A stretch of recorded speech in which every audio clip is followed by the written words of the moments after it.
Would you please stand if you're comfortable for the reading of God's word?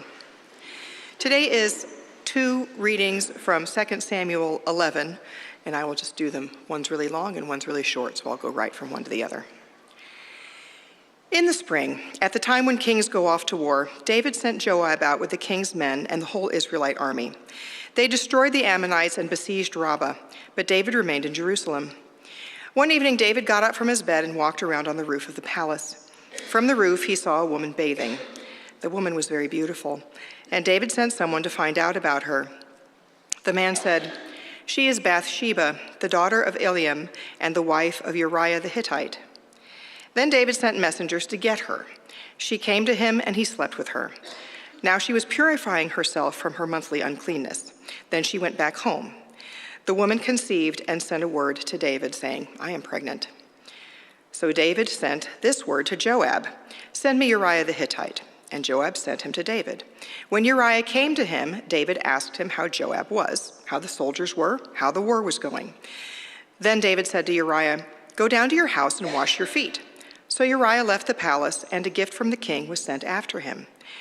But Uriah slept at the entrance to the palace with all his master's servants and did not go down to his house. David was told, "Uriah did not go home." So he asked Uriah, "Haven't you just come from a military campaign? Why didn't you go home?" Uriah said to David, "The ark and Israel and Judah are staying in tents, and my commander Joab and my lord's men are camped in the open country. How could I go to my house to eat and drink and make love to my wife? As surely as you live, I will not do such a thing." Then David said to him, "Stay here one more day, and tomorrow I will send you back." So Uriah remained in Jerusalem that day and the next.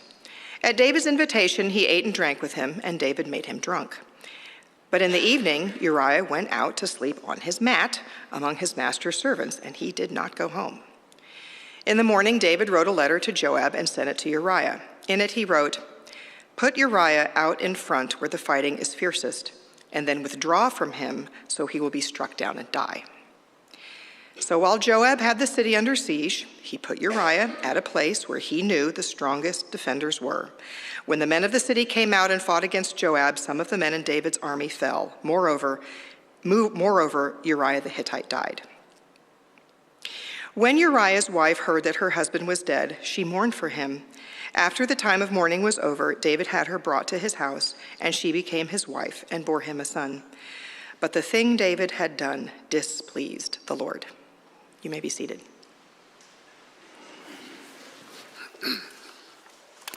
Thank you, Christy. Good morning, Harvest Ridge. We are in our second week now of a sermon series that we began last week, talking about idols of the heart, things that we can put up as idols, things that we sort of worship in our lives. Last week, we looked specifically at the story of Saul, and we looked at the idol of what we called approval.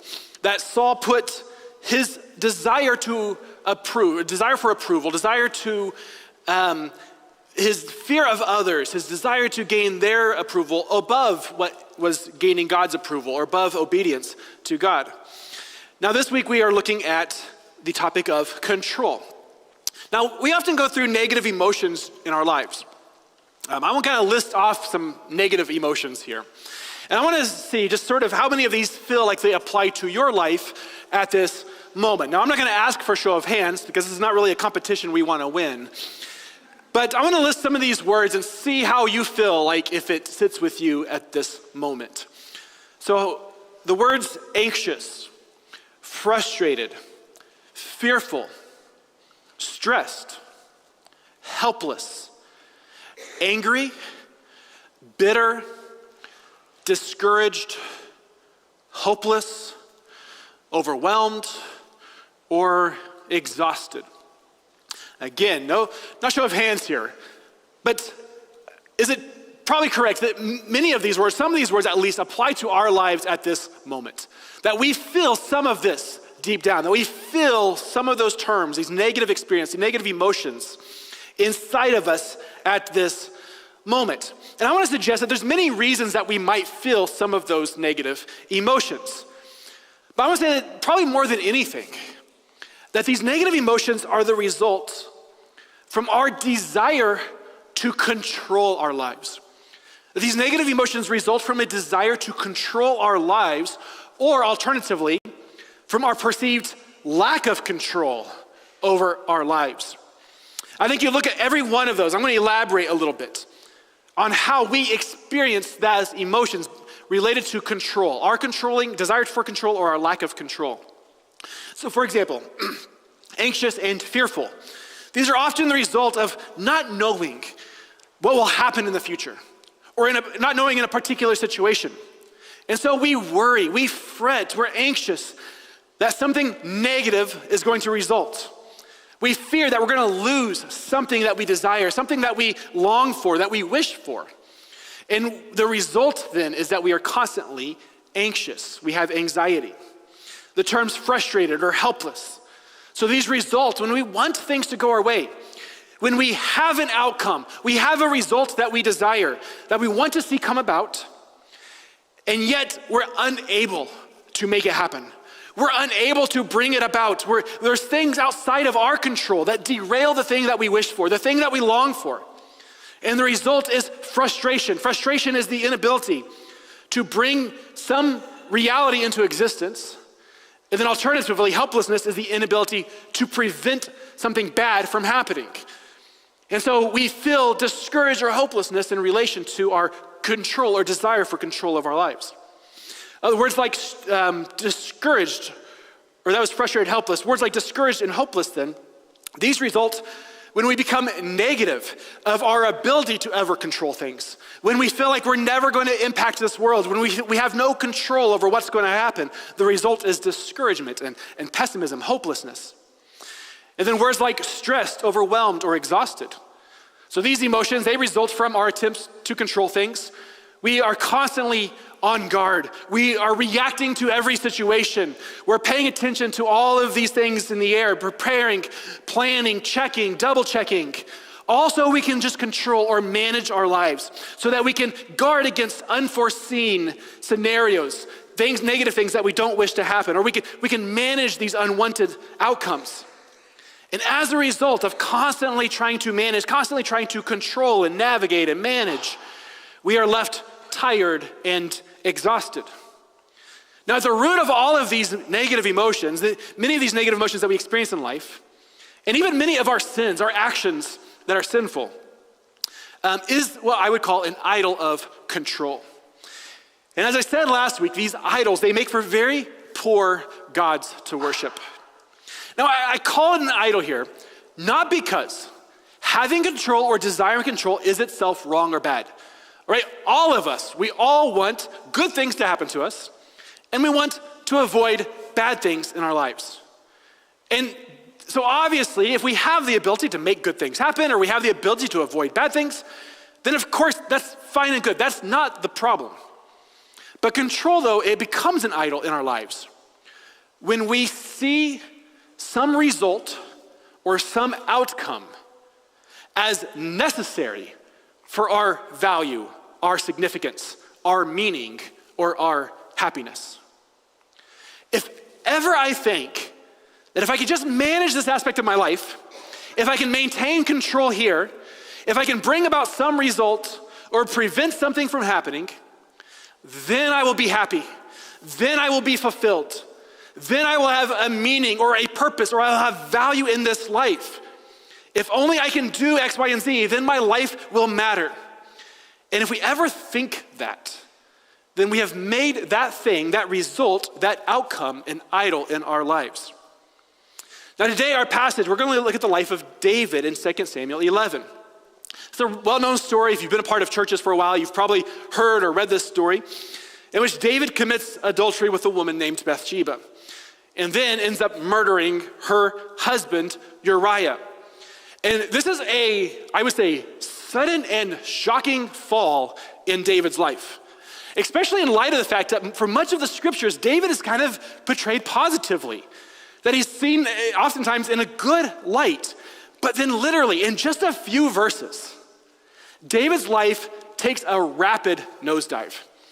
And it's almost nothing positive about David in these two chapters 11 and 12. Now this morning we're going to look a little more at this story.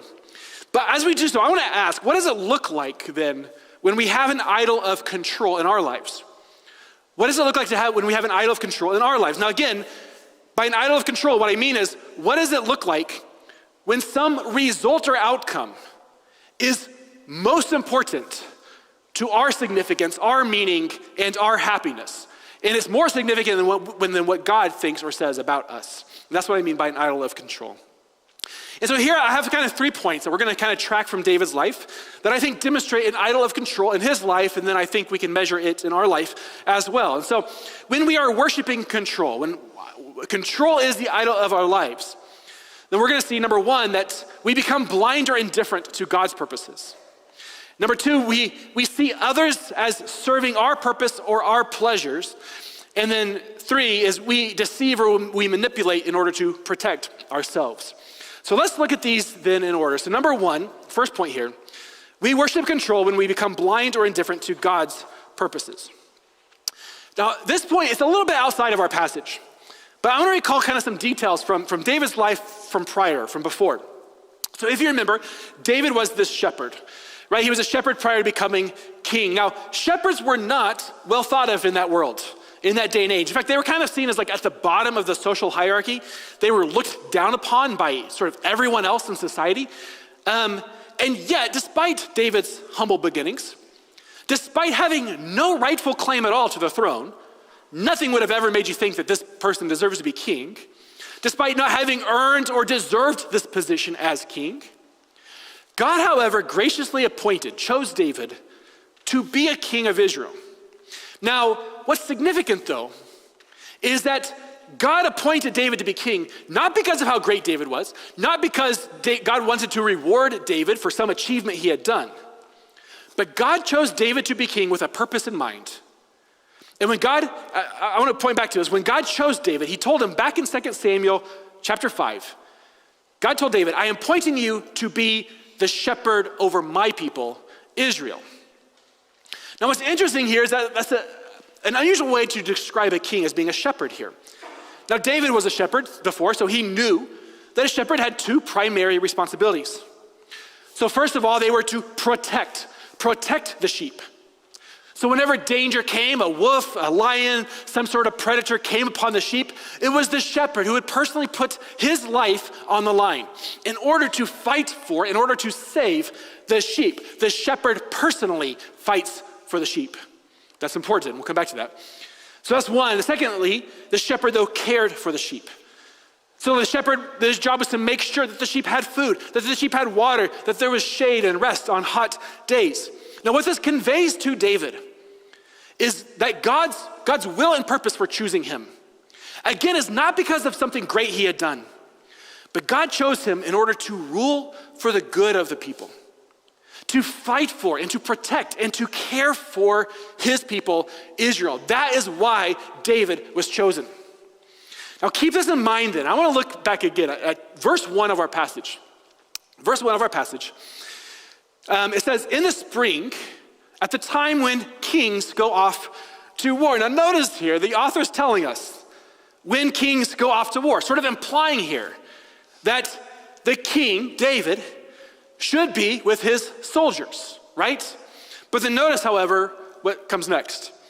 The time when kings go off to war, David sent Joab.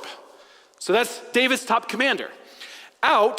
Send him out with the king's men and the whole Israelite army. Now that's also interesting there. Notice there's 2 different groups there. There's the king's men and the whole Israelite army. Now what's the distinction between those 2? Well, here when it says the king's men, this is talking about what we see in scripture as David's mighty men. Okay, you may have remembered this if you've read some of the Old Testament here. These are David's mighty men. So this is a band of elite soldiers, very courageous, very skilled, elite soldiers who have been with David from the very beginning. Before David was even king, these soldiers were with him. They have saved David's life on at least one occasion. And these soldiers were not only skilled and courageous, but they were fully committed and devoted to David. In fact, there's one occasion, one story in which David and his army were cut off from the Philistine, the enemy army, and they were cut off from water. And David made a comment to his soldiers, sort of in passing, about how he was thirsty. And it was his mighty men, these king's men, these courageous soldiers, who hear him say he's thirsty. And then they attack the enemy line of the Philistines. They break through, they get a cup of water, and they bring it back to David. Now David, he was so moved by it, he couldn't drink it. He ended up having to pour the water out. But it shows you their loyalty, their commitment, their love for David, that they would go to such lengths for him. Now again, keep this in mind. We're going to come back to this. But this is David's mighty men, the ones that are closest to him. The people who support him, that love him, that care the most about him being king. His greatest supporters are being sent out now, along with the army, to go fight. And David is staying there. So it goes on, let's keep reading. He sent him out with the king's men and the whole Israel army. They destroyed the Ammonites and besieged Rabbah. But notice this, David remained in Jerusalem. Now that's interesting here, that it's being so commented on, that the time when the king should be out fighting, David remained in Jerusalem. He does not go to battle with the troops. Remember, what's the shepherd's job? To fight for, to protect, to fight on behalf of the soldiers. And here's David sending them out while he stays in Jerusalem. Now, another interesting thing, but if you go back to 1 Samuel chapter 8, when Israel first says they want a king to lead them, the reason they specifically say they want a king is because they need a king to lead us and to go out before us and fight our battles. The idea, what they were longing for, was this personal king who went with them, who fought with them, who led them in battle. We are a long ways from this type of world. I remember though, American history, but George Washington, first president of the United States, did not know what presidents were really supposed to do. He was kind of figuring things out on the fly. And the rebellion happened. And what did Washington do? He's a soldier. He gets on his horse and he leads the charge to put down the rebellion. Of course, that's what he did. That was what he was good at. Now, we have moved a long ways from that world. But we see here, though, this is what they were longing for. They were looking for that kind of Washington-type leader, the one that actually went with them and led them in battle. Now, again, we're going to come back to some of this full circle in a second. So here then, it seems like David, he's neglecting, though, his primary purpose in God's will. That God wanted a shepherd to fight for, to lead, for the good of the people. And it seems like David here is neglecting this primary purpose in God's will. Now, we're going to later learn that the soldiers, they did not like that David stayed back. In fact, in the next chapter, it's an interesting story. It was kind of outside of our main focus here.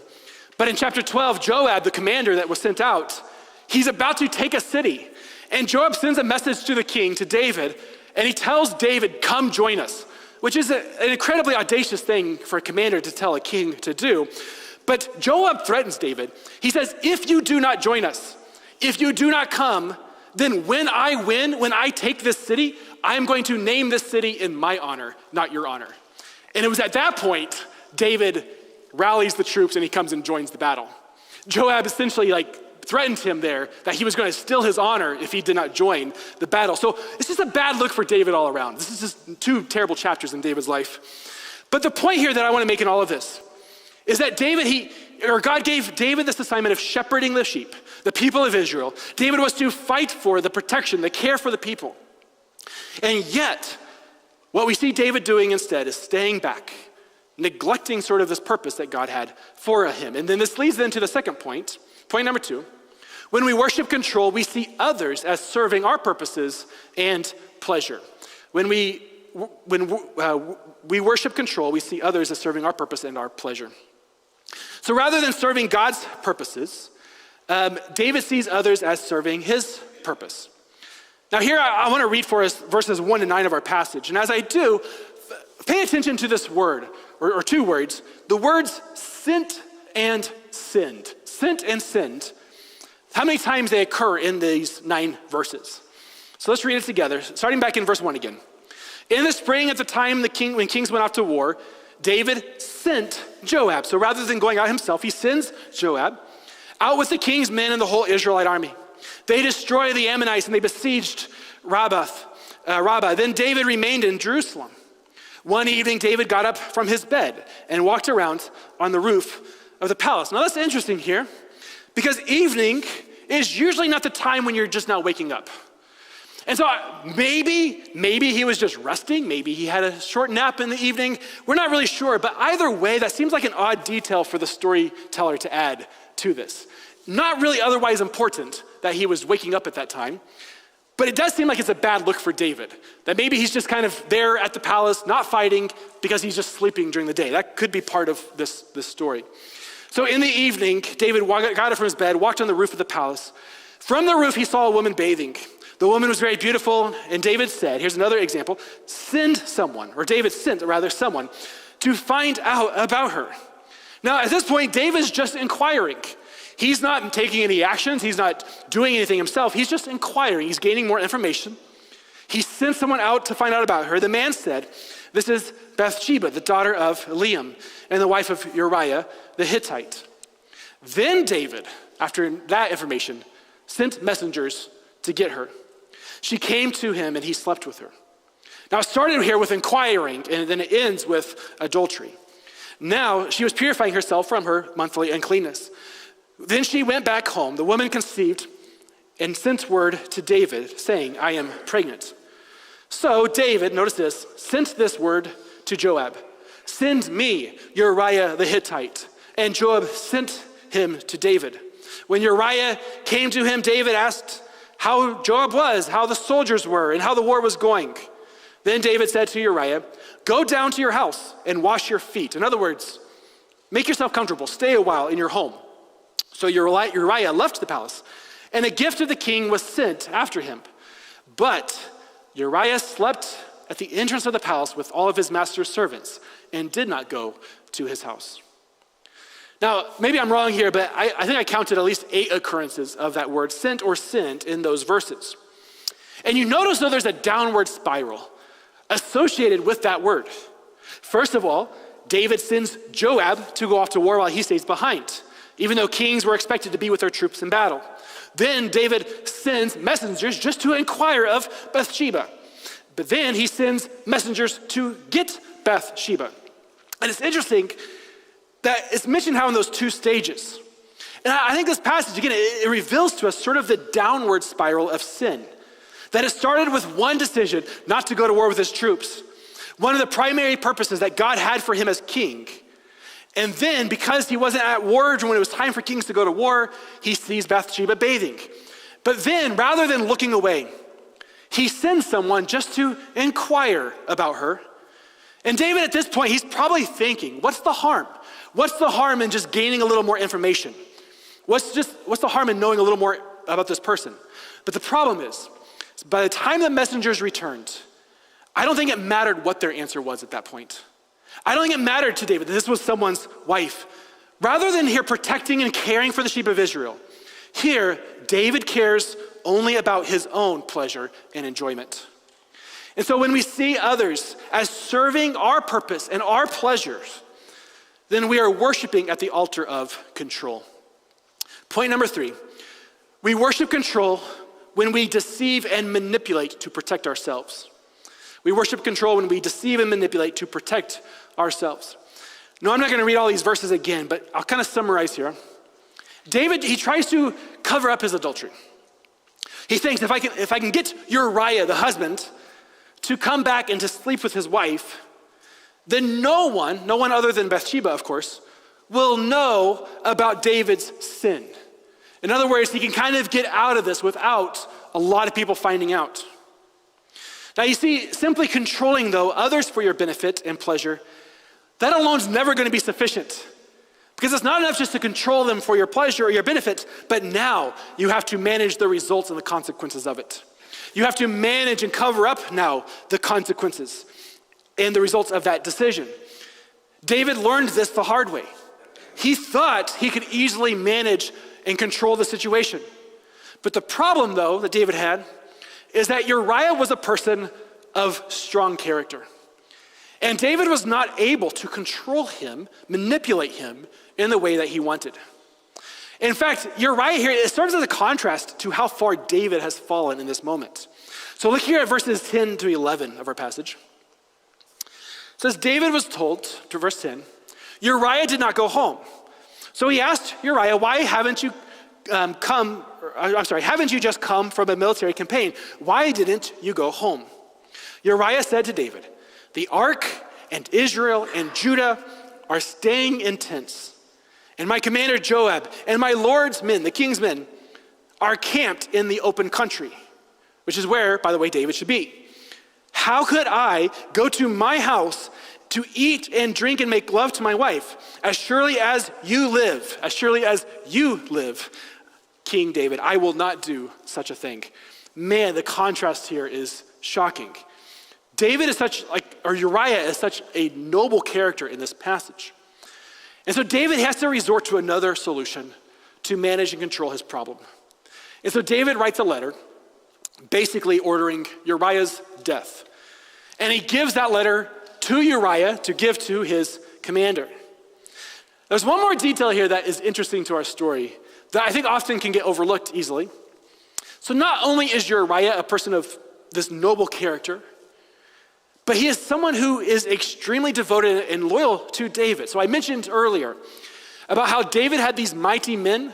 So this was 37. I don't know if I said had the numbers, but there was 37 of these mighty men, this group of people, who were elite soldiers, incredibly loyal, devoted to David. They would risk their lives even for something like getting David a cup of water. And at the end of the book of 2 Samuel, it lists the names of those 37 mighty men. And the last name mentioned on that list was Uriah the Hittite. The one that David just had assassinated was one of those most loyal, most dedicated, most faithful people in his life. The one who most supported him as king and fought for him, even to the point of risking his life to give him a cup of water. David's desire to control others for his benefit, it ultimately led to his murdering one of his most trusted companions. And ultimately, it was the lack of David's self-control from the beginning that led him to try to control and manage everything else. Now I want to then transition, that's sort of our passage. I want to transition now to this, from the story of David to kind of today. So we read this story of David and we might ask, well, how does this relate to us? And remember here, I want to emphasize that wanting things to go our way, wanting control, wanting good things to happen, wanting to avoid bad things, that is not wrong or bad. Okay, there's nothing wrong with that. We all want things to go well for us. We want certain outcomes in our life. That does not make you a terrible person.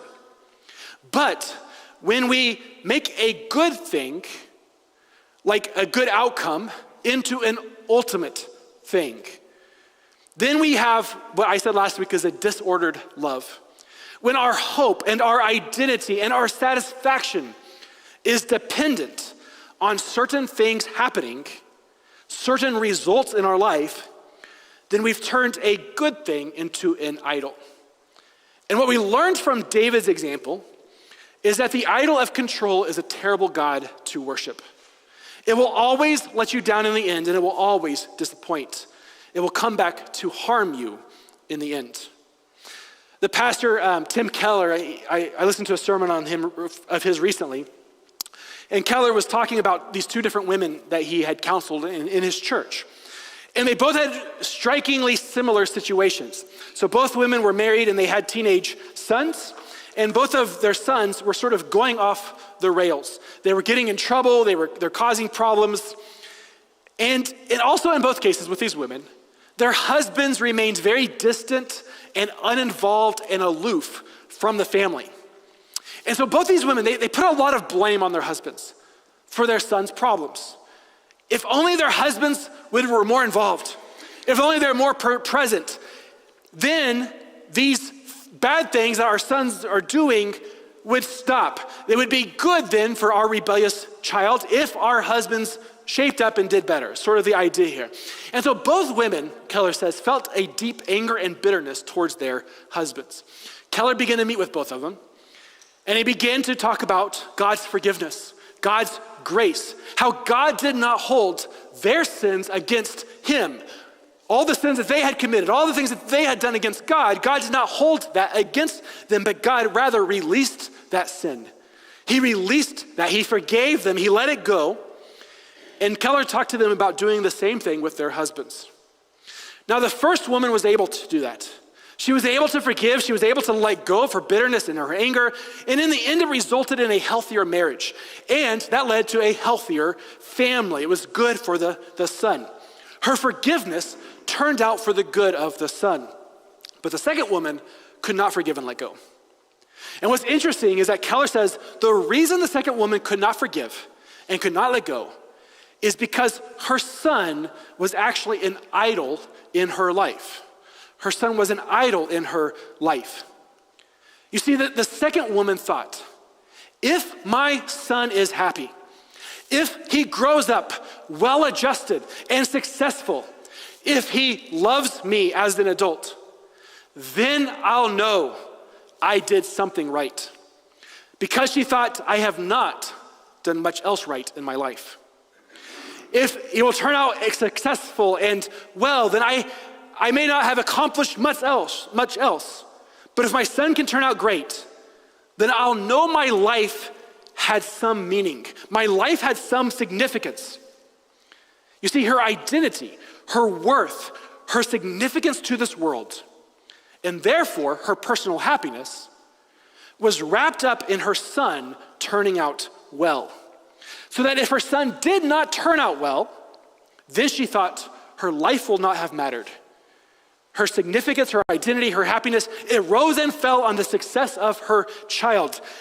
And so this one result then, that her son turned out well, became the God of her life. And she did everything she could to make that happen. And she had taken a good thing and she had made it an ultimate thing. Rather than finding her identity, her value, and therefore her happiness in God, she wrapped it up into her son, and therefore she felt the need to control and to manage the results and the outcomes of his life, and not just his life, but the life of her husband as well, all for this end, all for this goal. And when that happens then, when that did not happen, when her husband did not comply or was not as conducive towards this as she wanted, her negative emotions of anger and bitterness and helplessness filled her heart. Keller explains that the second woman could never forgive and let go. She held on to her anger and her need to control the situation. And as a result, her marriage and her family fell apart. And Keller concluded, ironically, this is what Keller says, because she loved her son more than she loved God, she actually destroyed her son. The idol of control, it makes great promises of happiness. But in the end, it leaves us crushed and disappointed. Control is a terrible God to worship. Now, I give that example, and some of us might be thinking, well, those are extreme examples, right? David is an extreme example. The story of the woman, that's kind of an extreme example. And maybe we ourselves, we don't go that sort of far in our need for control or our need for certain results or outcomes. But I want to suggest, though, that each of us, though, everyone, we all struggle to some degree with this idol of control. And again, maybe not that extreme, but there are aspects probably of our hearts that, if we're being honest, our significance, our identity, our value, and our happiness is dependent on those outcomes or results. For example, maybe we try to control or to manage a relationship because we fear emotional conflict or discomfort in the relationship. Or we fear rejection and abandonment. And so I try to control this other person so that I can guard against ever feeling rejected or abandoned. So that others don't hurt me, or others don't harm me, or others don't disappoint me, and they won't let me down. We try to exert a sort of control over them. Maybe we try to control our work or our careers because our value, our significance, our satisfaction is wrapped up in being needed, in producing something of value with our lives. If I can get some kind of an award, then I will know others value me. I will know my life matters. If only I can get promoted, then I'll have financial security to always be at ease. I'll have satisfaction and enjoyment.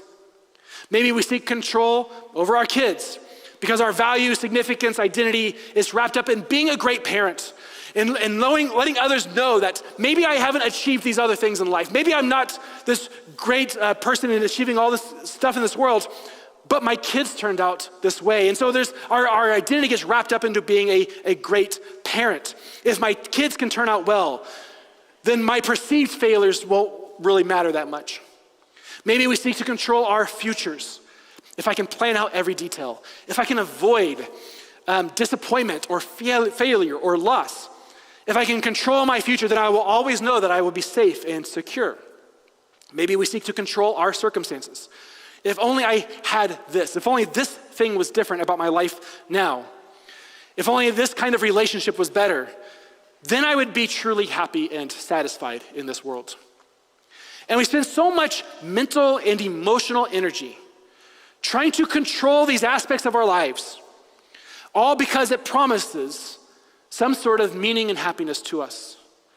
But in reality, it's leaving us more exhausted, stressed, and anxious than before. And much of our lives are feeling of these negative emotions, this frustration, this fear, this helplessness, and this anger. But I want to end this morning then by saying that Jesus offers us a better way. With Jesus, our significance, our value, our meaning, and our happiness is not dependent on some result or outcome in this world. So even if I fail at everything I do, even if I am a total failure at my job or in life or whatever else, I have value because the cross of Jesus says I have value. I have value because Jesus' death was valuable, and I know that Jesus died for me. I have value because his death is valuable and he died for me. If I never make it to some significant position in my life, if I'm never honored or recognized as being this great person, I know that I have a position of value in God's kingdom. I am a child of God, the scripture says, and I am an heir to his inheritance. If I never gain security or comfort and ease of living in this world, if I'm constantly having to think about my physical conditions, and we have insecurity in that way, I have the security and the comfort in the words of Jesus, who says, "Blessed are the poor, for theirs is the kingdom of God." You see, as a Christian, our significance, our meaning, and our value is secure and it's defined by Jesus, not by having our life put together and appearing to be outwardly incredible. If I cannot control my future and life gets out of control, I can still have peace in my heart because I know that God is sovereign of this world and God is good. I know that this is his world. And the problems and the issues of this world are God's problems and issues to deal with. And I know that God will make all things right in the end. The idols of approval and of control in our lives, they make great promises for delivering significance, for delivering value and delivering happiness to us. But in the end, they make terrible gods. But only God is the firm foundation. God in his unchanging love provides us with the lasting significance, value, joy, and meaning that we seek. Please pray with me.